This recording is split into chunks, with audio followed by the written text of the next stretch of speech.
গাজীপুরের শ্রীপুরে হিল্লা বিয়ের ফতোয়া জানতে আসলে 2 ঘন্টার চুক্তিতে নিজেই বিয়ে করেন একটি মাদ্রাসার মুহতামিম ইসমত আলী আশিকি। প্রচলিত সমাজ ব্যবস্থা হিল্লা বিবাহ সম্পর্কে কোরআন হাদিস কি বলে? কোরআন এবং হাদিসের আলোকে হিল্লা বিবাহ অত্যন্ত জঘন্য এবং গর্হিত একটি খারাপ কাজ, নিকৃষ্ট একটা নোংরামো কাজ।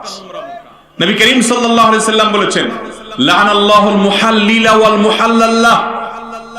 যে ব্যক্তি হিল্লা বিবাহ করে, যাকে দিয়ে হিল্লা বিবাহ করায়, এই উভয়ের প্রতি আল্লাহর গজব নাজিল হয়।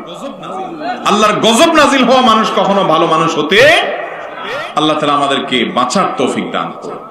আমাদের সমাজে দেখা যায় কোন স্বামীর সাথে তার স্ত্রীর 3 নম্বর তালাক হয়ে গেছে, ছাড়াছাড়ি হয়ে গেছে চূড়ান্ত ভাবে, তো এখন আর একসাথে থাকার সুযোগ নেই। কি করতে হবে? অন্য কোন স্বামীর সাথে বিয়ে হবে। সেই স্বামী যদি মারা যায় কিংবা তিনি স্বেচ্ছায় যদি কোনো কালে তালাক দিয়ে দেয়, তাহলে আবার এই স্বামীর সাথে বিয়ে করতে পারবে। এটা হলো আল্লাহর বিধান।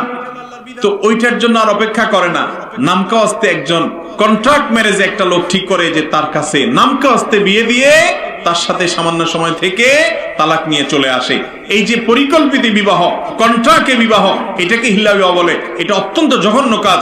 এই হিল্লা বিবাহ যারা করে, যার জন্য করে, সবার প্রতি আল্লাহর লানত এবং গজব নাজিল হয়। এই জন্য উলামা ইকরাম সবাই একমত যে হিল্লা বিবাহ এটা নাজায়েজ, এটা গুনাহের কথা।